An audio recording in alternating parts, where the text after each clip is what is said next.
Kebakaran di Pasar Dolok Agats, Kabupaten Asmat, Papua Selatan menghanguskan ratusan unit rumah warga dan kios pedagang.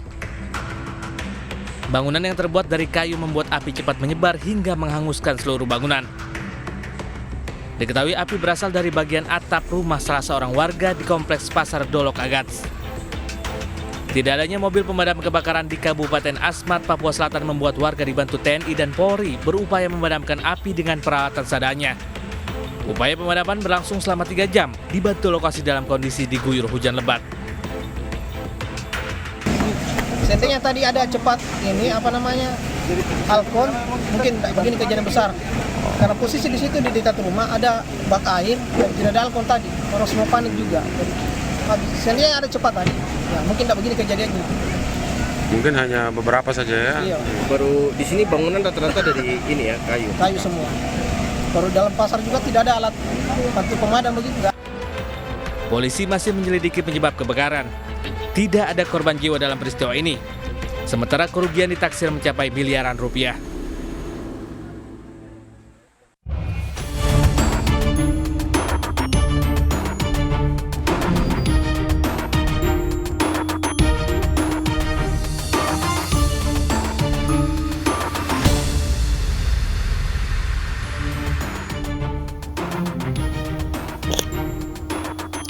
Malu gara-gara diberi uang mainan, seorang suami di Pangandaran, Jawa Barat tega membunuh istrinya.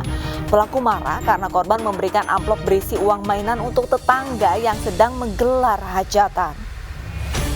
Pemirsa, selain kasus pembunuhan di Pangandaran, selama 1 jam ke depan, Realita juga akan menghadirkan berita-berita kriminal pilihan. Bersama saya, Arlisa Hadi.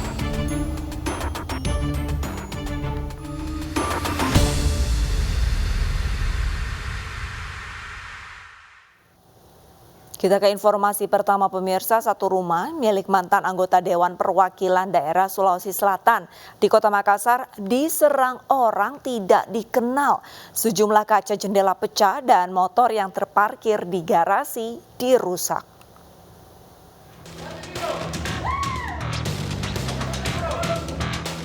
Inilah rekaman penghuni rumah saat sekelompok orang tidak dikenal menyerang rumah mantan anggota Dewan Perwakilan Daerah Sulawesi Selatan Lita Brand di Jalan Gunung Merapi, Kota Makassar. Penghuni rumah berusaha mencegah dan menghalangi pelaku agar tidak bisa masuk hingga akhirnya pintu kaca pecah dilempar batu. Usai melancarkan aksinya, para pelaku langsung kabur. Akibat penyerangan ini, sejumlah kaca jendela pecah dan sepeda motor yang terparkir di garasi juga dirusak pelaku. Menurut kuasa hukum Lita Brand, penyerangan ini diduga ada kaitannya dengan sengketa lahan yang berada di samping rumah kliennya. Ia juga sudah melaporkan kejadian ini ke polisi. Ya, jadi awalnya adalah terjadinya upaya paksa yang akan dia lakukan penutupan jendela dan ingin melakukan pembongkaran balkon rumah klien kami. Nah, setelah itu dari pihak kami tidak menerima, lalu melarang tapi tetap akan memaksa. Dan kami juga pada dasarnya bahwa kami punya hak di situ. Kemudian pihak klien kami melakukan pertahanan sehingga melarang untuk memasang itu.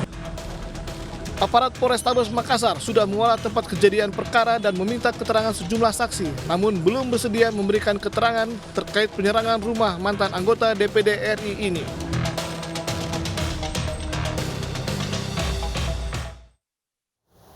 Nekat membegal anggota polisi, seorang pelajar SMA di Kendari, Sulawesi Tenggara ditangkap. Polisi mendapati 2 sepeda motor hasil kejahatan yang belum sempat dijual pelaku.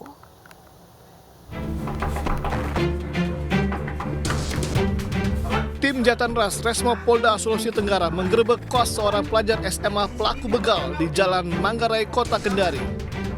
Pelaku SA, 19 tahun, yang tidak menyangka kedatangan polisi hanya bisa pasrah dan mengakui perbuatannya. Di aksi terakhirnya sebelum ditangkap, pelaku bersama rekannya nekat membegal seorang anggota polisi di Jalan ZA Sugianto, Poasia, Kota Kendari yang dekat dengan Mapolda Sulawesi Tenggara.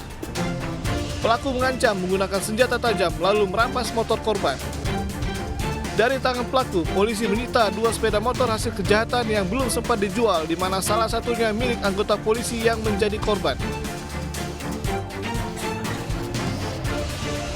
tersangka sendiri bersama teman-temannya melakukan pembegalan di dekat Bebek Sakti, di dekat Sen Hotel mengarah ke Polda. Ini yang dibegal oknum polisi, Bang? Untuk korban yang menjadi korban pembegalan itu oknum anggota polisi. Saat pembegalan itu pelaku ini membawa apa? Saat pembegalan, pelaku bersama teman-temannya membawa senjata tajam berupa parang, kemudian melakukan pengejaran terhadap para korban. Untuk barang bukti yang diamankan, Bang? Untuk barang bukti yang berhasil kita amankan 2 unit sepeda motor dari kediaman tersangka. Apa benar ini pelaku masih pelajar, Bang? Untuk pelaku masih pelajar kelas 3 SMA namun sudah dewasa. Polisi kini memburu satu rekan korban yang identitasnya sudah diketahui. Sementara pelaku SA kini mendekam di sel tahanan Polda Sulawesi Tenggara. Ia dijerat pasal pencurian dengan kekerasan dengan ancaman 12 tahun penjara.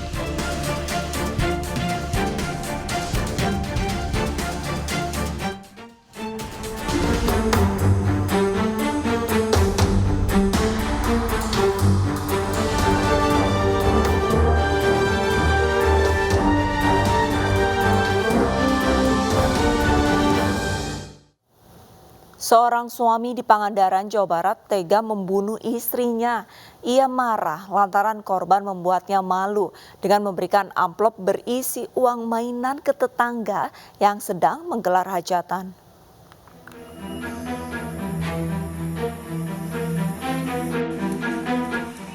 Satreskrim Polres Pangandaran, Jawa Barat menggelar rekonstruksi kasus suami bunuh istri yang terjadi Maret lalu di Blok Ciherang, Dusun Bantardawa, Desa Ciparakan, Kalipucang.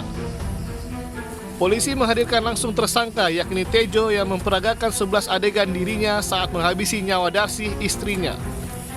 Ia tega membunuh istrinya lantaran kesal dan malu korban memberikan amplop berisi uang mainan saat hajatan pernikahan tetangga. Pembunuhan ini bermula saat tetangga mengembalikan amplop berisi uang mainan ke korban dan dilihat oleh tersangka. Menurut keluarga, korban tidak bisa membedakan uang mainan dan yang asli karena penglihatannya yang terganggu. Saat pergi bersama ke sawah, tersangka yang sudah menahan emosi karena kejadian uang mainan langsung menganiaya korban hingga tewas. Setelah itu, tersangka sempat pulang ke rumah untuk tidur. Untuk menghilangkan jejak, tersangka membawa kain milik korban untuk membuat skenario seolah-olah korban tewas bunuh diri. Jasad korban kemudian ditemukan sang anak yang langsung melapor ke polisi. Dan dari hasil penyelidikan ditemukan kejanggalan hingga akhirnya polisi menetapkan suami korban sebagai tersangka. Pada saat uang yang dalam amplop ini diberikan kepada undangan, ada tetangganya hajatan, ternyata uang tersebut adalah uang mainan dan dikembalikan ke pihak korban dan saat itu si tersangka ada di sampingnya sehingga membuat tersangka marah dan malu, itu menurut pengakuan tersangka. Jadi modusnya sebenarnya sakit hati, marah dan malu. Untuk mempertanggungjawabkan perbuatannya, tersangka dijerat pasal berlapis tentang pembunuhan dengan ancaman hukuman mati atau penjara paling lama 20 tahun.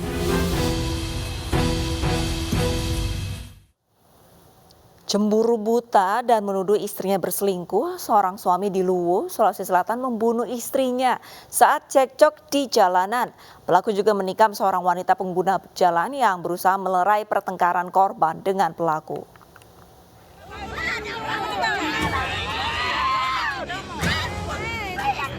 Keluarga Intan menangis histeris saat peti jenazah tiba di rumah duka di Desa Kalua, Kabupaten Luwu, Sulawesi Selatan. Wanita 23 tahun ini meregang nyawa dibunuh Ismail, suaminya. Jenazah korban kemudian dimakamkan keluarga di tempat pemakaman umum yang tidak jauh dari rumah duka. Sebelumnya, aparat Polres Luwu menangkap Ismail yang hendak kabur ke Timampu, Luwu Timur usai membunuh istrinya. Pelaku mengaku cemburu dan menuduh korban berselingkuh. Saat sedang berboncengan motor, korban menerima panggilan video dari seorang pria hingga membuat pelaku marah. Keduanya cekcok di jalanan hingga korban dianiaya dengan senjata tajam. Seorang wanita yang berusaha melerai turut dianiaya pelaku. Warga kemudian membawa korban ke rumah sakit namun nyawanya tidak tertolong. Terjadi pertengkaran dan memberhentikan kendaraan bermotor. Kemudian terjadi perebutan antara keduanya saling berebut handphone yang digunakan. Setelah itu pelaku sempat melihat percakapan melalui WhatsApp, dan disitulah timbul kemudian muncul rasa cemburu dan melakukan penganiayaan kepada korban. Atas perbuatannya, pelaku kini mendekam di sel tahanan Polres Luwu dan polisi masih mendalami motif pembunuhan ini.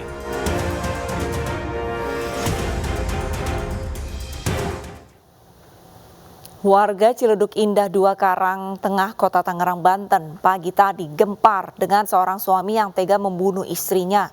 Pelaku kesal dan cemburu lantaran korban tidak pulang selama 3 hari.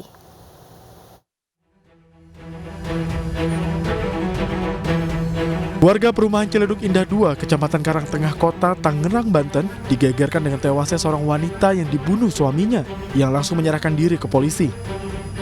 Aparat Polres Metro Tangerang Kota yang datang ke lokasi langsung mengolah tempat kejadian perkara dan mengevakuasi jasad korban. Pembunuhan terjadi di dalam kamar, di mana korban terluka di leher, wajah, dan bagian tubuh lainnya karena senjata tajam. Dari hasil pemeriksaan awal, pelaku mengaku kesal dan cemburu pada korban. Istrinya yang bekerja sebagai sales kabel fiber optik 3 hari tidak pulang ke rumah. Istrinya ini kalau penjelasan mertuanya tidak pulang 3 hari. Semalam pun baru pulang jam 1 malam. Ada ketua keamanan saya melihat memang pulang dia jam 1 malam. Kalau sejauh ini bagaimana Pak hubungannya keduanya ini Pak, harmonis? Baik, harmonis. Karena saya juga ini istrinya kan pendatang nih. Istrinya aslinya orang Bangka tapi berdomisili di Ciputat. Saya sempat mengurus juga administrasi untuk kepindahan dia ke sini gitu. Kalau keseharian sebagai apa Pak? Istrinya jadi marketing kabel. Ada seorang laki-laki, saudara J bersama anaknya datang ke Polsek. Dia melaporkan bahwa dia telah melakukan kekerasan terhadap istrinya yang mengakibatkan meninggal dunia. Saudara J cemburu ya dengan korban, di mana keterangan 3 hari sebelum kejadian ini korban tidak pulang ke rumah, jadi seperti itu. Jasad korban kini dievakuasi ke Rumah Sakit Umum Daerah Kota Tangerang untuk diotopsi. Sementara pelaku kini mendekam di sel tahanan Polres Metro Tangerang Kota untuk diperiksa lebih lanjut terkait motifnya tega membunuh pasangan hidupnya itu. Misteri jasad wanita dalam tas di Gresik, Jawa Timur akhirnya terungkap.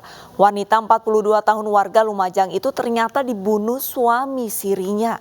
Namun polisi kesulitan mengungkap motif pembunuhan lantaran pelaku masih tutup mulut.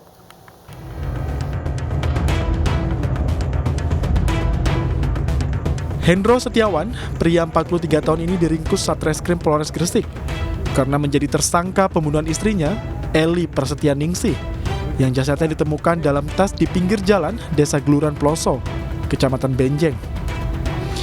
Hendra Setiawan ditangkap di tempat persembunyiannya di Kelurahan Banyu Urip, Kecamatan Sawahan, Kota Surabaya. Tersangka diketahui menghabisi korban seorang diri, kemudian membuangnya di tepi jalan menggunakan sepeda motor dengan maksud menghilangkan jejak. Polisi masih mendalami kasusnya untuk mengungkap motif pembunuhan, lantaran tersangka masih tutup mulut. Motif dan yang lainnya sementara masih pendalaman, dan yang utama adalah kita selama 3 hari 4 hari ini alhamdulillah bisa mengungkap pelaku tersebut. Sementara sampai sekarang belum ngaku dan masih kita dalami. Yang bersangkutan mengakui kalau dia membangun mayat tersebut dengan memakai tas dan memakai motor ini. Polisi menyita sejumlah barang bukti diantaranya ATS, ponsel, dan sepeda motor yang digunakan pelaku membawa jasad korban dalam tas dan dibuang di pinggir jalan. Akibat perbuatannya, tersangka kini mendekam di sel tahanan Polres Gresik. Ia dijerat dengan pasal berlapis tentang pembunuhan dan penganiayaan berat dengan ancaman hukuman 15 tahun penjara. Sebelumnya warga desa Geluran Ploso, Benjeng, Gresik, Jawa Timur gempar dengan penemuan jasad wanita dalam sebuah tas di tepi jalan desa. Dari hasil pemeriksaan polisi, korban diketahui bernama Eli Prasetyaningsih, 42 tahun, warga Dusun Tunjung Rejo, Kecamatan Yoso Wilangan, Kabupaten Lumajang, Jawa Timur. Kondisi jasad sudah membusuk dan juga ditemukan luka sayatan di tubuhnya. Korban meninggalkan keluarganya di Lumajang sejak 7 tahun lalu untuk mencari pekerjaan di Surabaya. Namun, korban tidak pernah memberikan kabar kepada keluarganya.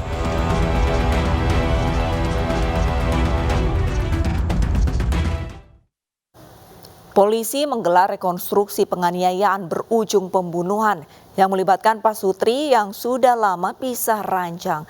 Pembunuhan dipicu sang istri yang tidak memperbolehkan suaminya masuk ke kamar hingga duel senjata tajam pun terjadi.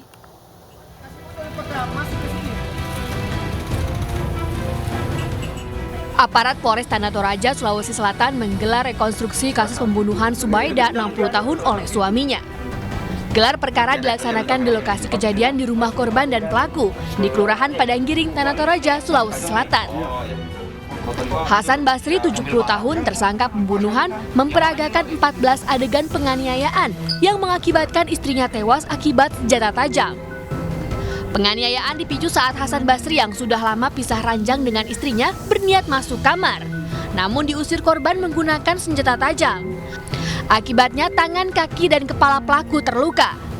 Mendapat perlakuan kasar istrinya, tersangka juga mengambil senjata tajam dan menghujamkan ke tubuh istrinya. Korban pun tewas dengan 20 luka di sekujur tubuhnya. Atas perbuatannya, tersangka dikenakan pasal tentang penghapusan kekerasan dalam rumah tangga dengan ancaman hukuman lebih dari 20 tahun penjara. Untuk pasal yang kita kenakan yaitu pasal 44 ayat 3. Karena yang ayat 3 Undang-Undang Nomor 23 Tahun 2004 tentang penghapusan kekerasan dalam rumah tangga. Karena yang bersangkutan ini masih status suami istri.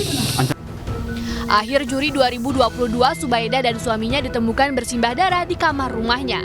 Saat ditemukan, pensiunan guru agama itu dalam keadaan tewas, sementara suaminya tergeletak dengan sejumlah luka di tubuhnya. Awalnya, keluarga mengira pasangan suami istri ini menjadi korban penganiayaan oleh orang lain. Permasalahan rumah tangga pemirsa itu hal biasa, namun sudah tidak biasa jika adanya kekerasan atau bahkan hingga menghilangkan nyawa pasangan. Tidak ada tempat bagi pelaku KDRT selain hukuman yang berat.